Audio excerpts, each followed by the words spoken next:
Hello, everyone. My name is Drew Robertson, and I am a junior fellow with the Signature Programs Office this summer. And this is LOC Unbound, Books Bring Us Together. And I'm so excited to be interviewing Tamara Rory today. Hello. All right. Tamara is the head of the Patron Engagement Section at NLS. She has been employed with the Library of Congress since 2014. Ms. Rory began her tenure at the library as the Braille Development Officer. In that role, her duties included managing the Braille certification and training program and consulting with all of NLS sections as they develop and oversee Braille products and services. Ms. Rory's current duties include developing and overseeing programs to engage NLS patrons, acting as liaison for NLS patrons, and working with the network libraries to improve patron growth. Ms. Rory graduated from UNC Chapel Hill with a Bachelor's of Arts degree in political science and obtained a law degree from Wake Forest University. She has had a private law practice and has held positions in the private sector as well as the state government before obtaining this federal position. Now, before we jump into our questions, our video series, Cesar Reyes and I, Cesar you will see on other videos in the series, we are aiming to highlight the 2022 National Book Festival theme, which is Books Bring Us Together. We hope that our series allows us to shed light on individuals across the library and emphasize the power storytelling, literature, and books have in forging connections between us all. Now with that, Ms. Rory, I have my first question for you. Can you tell me about a time when a story or a book brought you closer to someone? That is an interesting question. As I am an avid reader, and so I don't know that I can single it down to one time. Absolutely. Over the years, I have had many instances where books have enlightened me, have Mhm. given me information about people that I, didn't know as much, but I don't think I could narrow it down to one instance. Yeah, I agree. I mean, I've read so many. I think there are a lot of like moments in my life where I've had like books that have been meaningful to me. Can you tell me about a book you've read recently that you think would like connect someone to you? Well, I would say that when I read autobiographies or biographies of people, oftentimes I find that, there's so much insight into Mhm. what they are thinking, how they felt about something that maybe the public saw on the outside, but in reality, we had, they were able to give us a view of it from their perspective. So I can't think of any, I'm trying to think of anything. It's very hard because Uh, let me just say, for the record, I read about 400 books a year. wow. So when I say I'm an avid reader, I really am. Yeah. And so I whip through these books so fast, but I've had plenty of books where I've thought, what an insight. Mhm. You know, um, one in particular that I recently read, thinking of the name of it, it was by Melissa Payne, and she's written two or three different books that have been very eye-opening about issues or things that I wouldn't normally think about. Yeah. So for example, even though I don't necessarily haven't had any of those experiences myself, those books really get you to thinking about maybe um, various memory loss that you may not have ever thought about how you would handle that, Mhm. or those kinds of things. Mhm. There's certain authors that will write books that really do kind of bring new perspectives on issues that maybe aren't things that you normally would even think about, but that are real issues. Yeah, absolutely. I think the insight that we're able to glean from someone's personal story in an autobiography is honestly unmatched, I think, in a lot of different areas. It's just so they can be so deep and emotional, right? And I think that when someone is like pouring out themselves into a book, that they're obviously have a close relationship to stories and being able to tell stories to other people, especially about their own lives. Mhm. Um, and I want to ask you, what has your relationship to books and stories been like throughout your life? When I first started reading, when I first learned to read at, 6 years old, Mhm. I did not have access to as many books as the average person would. Being totally blind, I was not able to just go pick up a book and read, read or try to read any book that was there. I had to have braille books, I had to have audiobooks. And at that time, those books were not readily available. We have Mhm. so much more access now. So Mhm. my value that I placed on books was much higher than, say, the average person. And I being an avid reader would read anything and everything that I could get my hands on. Um, Absolutely. so I went through a stage of reading, reading, reading, reading, reading, and then I went to law school. Mhm. And Yeah. all of a sudden, I had so much to read that was required that I wasn't reading for fun anymore. And I Yeah. actually had like maybe a 10-year period where I didn't read for fun. I only read what I needed to read or nothing. And Yeah. then, at some point, um, I realized that, one of the most enjoyable things about being able to be in this world is to be able to lose yourself in a book. Mhm. So, you know, um, I think there's something to be said in being able to read when you want to get away from real life, whether it be good or bad. Yeah. You're having a bad day, read a book. You're Mhm. having a great day, you want to just enjoy your day on the beach, read a book. Yeah. It can really serve for all purposes because books really take you away from, in most cases, it takes you away from your reality into some other reality. Absolutely. I love reading sometimes for escapism, like you said, if I've Hmm. had a bad day, but also I 100% understand what you mean about, not being able to read for pleasure because you're doing it for work or for school. Have to read a lot for my degree program that I'm in right now, Hmm. and that I think sometimes I forget about the enjoyment and the pleasure I get from reading for fun, and being able to choose what books I want to read. Hmm. Um, and I love what you said about, you've gained more access to books as you've gotten older, and Hmm. you're because of just movements to have more books in Braille, especially with NLS. Hmm. Can you talk about how your relationship with books has affected your perspective of the community that you live in? So Hmm. I'm really asking here, as you've gotten more access to books, how has that changed your perspective of your community and your world?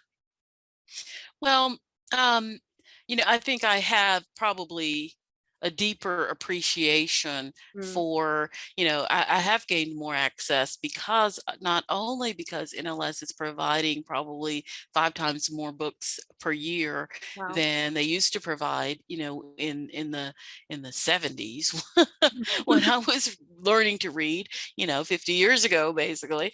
But I also now have access to the Braille e-reader. So not only can I read books that we have in our collection, but I can read books that are on my iPhone because of iBooks or Kindle, for example. Yeah. I connect the Braille display to the iPhone, and I can read any. So that is a huge difference. Now I have access to all electronic books. Mhm.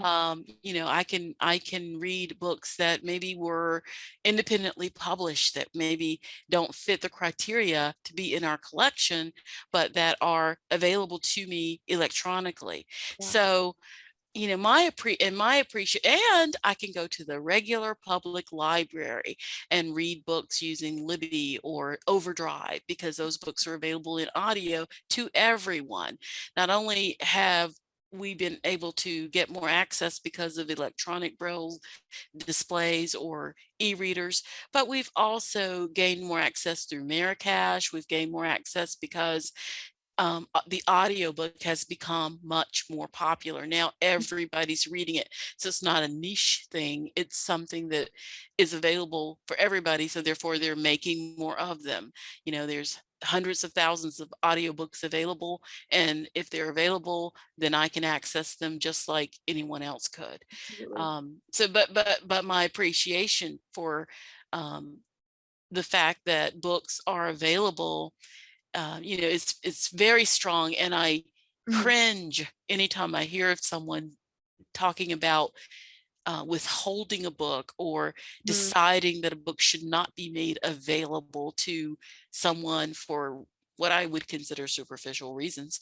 Mhm. You know, Yeah. reasons because I think that it might influence them. You know, I have an opinion that the more access you have, the more you can learn about things, the more you can shape your own opinion about things. Mhm. And you don't have to experience everything to have an opinion about it. You're not going to be tricked into experiencing it just because you've read about it. Yeah. But it does improve your knowledge. It really does. Yeah, absolutely. And I love here what you talking about access to books. And you've touched on, why it's important for everyone to have access, because you're improving your experience and your knowledge.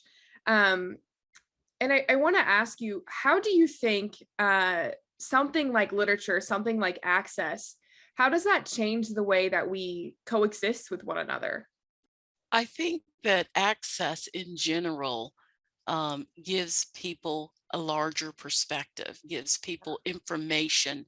Knowledge is power, according to um, Louis Braille. He said, reading is knowledge and knowledge is power. Yeah. And that is true because, and it's not just reading, but knowledge is power. You know, people who have had the opportunity, for example, to grow up in a diverse community, they know more about other people. They're not as afraid of other people because they've had the experience of these people. Yeah. So, and I think that there's something to be said for being able to read about something and find out more information about it, you know, if you're interested, or even if you're not.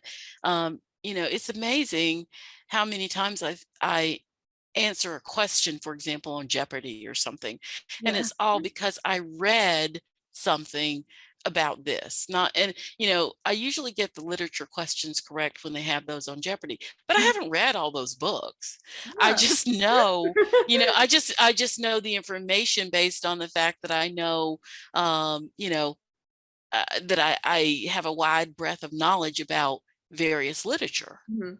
I I just love what you said about the Jeopardy question. I think Mhm. that's just awesome. I do find myself sometimes when I feel like I know random little tidbits of things, and I'm not an Mhm. expert on every subject by any means, but sometimes I'm like, oh, this is the answer to that question because I read it randomly in a book one Mhm. day. Mhm. And just the little things in life that we can gain from books, I think, is so amazing. Mhm. Um, and so I want to shift a little bit moment our conversation. Um can you tell me, I mean, you've had this awesome career. You are a lawyer, now you work for NLS. Can you tell me, was there a specific moment when you knew that you wanted to like shift your career path to work with literature? Yes. When well, first of all, let me say that Mhm. working for NLS is kind of like a dream job. You will find a lot of people, especially older people, who will tell you, you know, oh my God, because we revere NLS, the place where we've been able to get the books, the only place for Mhm. years where we could get books, and the books are chosen, you know, and there's just, I mean, the idea of working, if you're a reader working for NLS, is it's like every little kid who is a good reader and wants to read and enjoys reading thinks they want to go grow up and work for the library or a library, you know. Um, so, so from that perspective, but also from the perspective when I was in 2005, I started working with a group Mhm. that started producing textbooks for students with print related disabilities. So they were learning disabilities as well as people who were blind or visually impaired. Wow. And I started the Braille department for that group. And at that was the point where I made a decision that I wanted to be able to be in a job where I could directly affect people's ability to get materials in a format that they could use. And this was my opportunity to actually to be in that field. Mm. And so I jumped at it, and haven't looked back. Yeah. Yeah. That's awesome. And I love your history with NLS. I think, like you said, you jumped in the field and then you got to start working directly with NLS. Mhm. Um, and I want to shift one more time away from your career. I want to talk about you and your love for books. And you said you read over 400 books a year. Mhm. That is absolutely amazing. I can only hope to read that many books in a year. Well, when I was in school, I didn't read 400 a year, and when I can be obsessive. So I mean, I will tell people, I on the weekends I usually read 2 or 3 books a weekend, Mm, and I usually read one book a day, at least, sometimes more. But I read in the morning before I start working. I read in the evenings when I stop working. I read on my commute to work often. Um, I've been known to read at work. you know, so I do, and I have the advantage, not all of that, of course, is in Braille, but I do have, oftentimes I'll have simultaneous books going, because there are times when I can read in Braille that wouldn't be convenient for me to use audio. mm, um, I could read in Braille and still be listening to something that somebody's saying, or I could be on a conference call and be reading a Braille book, but I can still interact and hear what people are saying. On yeah. the other hand, I can't read Braille when I'm cooking because I need my hands. I can't read Braille, when I'm cleaning, but I can listen to an audiobook when I'm doing those things. Mhm. So I all formats, Yeah. and yet I still occasionally will have a book where I can't get that book in a format that is useful to me, or easily useful to me. Yes. And so there's still, the blind and visually impaired population like to refer to the book famine, because that's what we considered Oh. it. That we had a book famine. I mean, when you think about how many books are available versus how many books we had access to, there was a book famine, and still is to some degree. I Mhm. mean, you know, audiobooks are still a subset of the books that are available out there. Yeah. Braille is a subset of the books that are available. Yeah. I think it's so easy. As personally, I am so privileged to be able to just pick up a book and just have those. The first way something is often published is in regular print.